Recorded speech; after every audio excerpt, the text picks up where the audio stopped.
L'apôtre Paul nous avertit en Galates 5,13 « Vous avez été appelés à la liberté, seulement ne faites pas de cette liberté un prétexte pour vivre selon la chair. » Trop souvent, les chrétiens font mauvais usage de la grâce.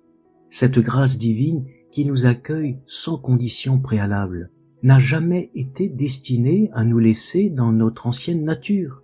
Elle nous appelle à une vie nouvelle, marquée par l'obéissance. En Éden, Dieu a placé l'obéissance au cœur de sa relation avec l'homme. Tu ne mangeras pas de l'arbre. C'est la première parole de commandement adressée à l'homme. L'obéissance est donc essentielle.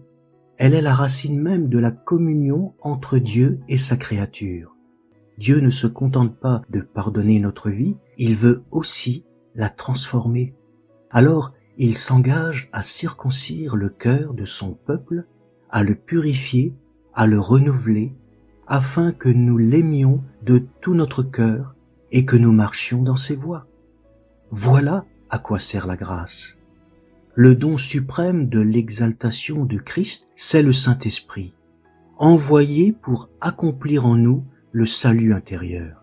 Dans la Nouvelle Alliance, l'obéissance n'est pas une option, elle est une réponse vivante à l'amour de Dieu.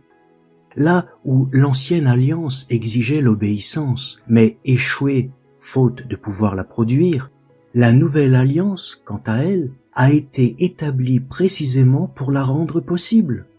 Selon Jérémie 31,13, elle ne repose plus sur une obligation extérieure, mais sur une puissance intérieure.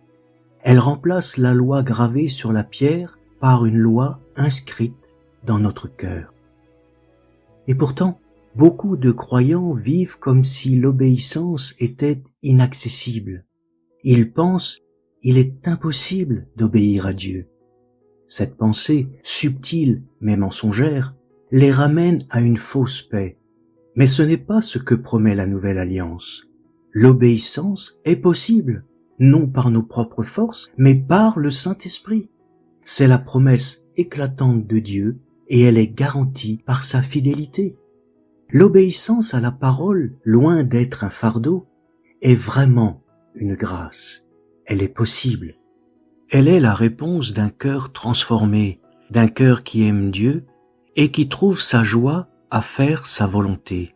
Car c'est là, mes amis, et nulle part ailleurs, que se trouve la vraie liberté.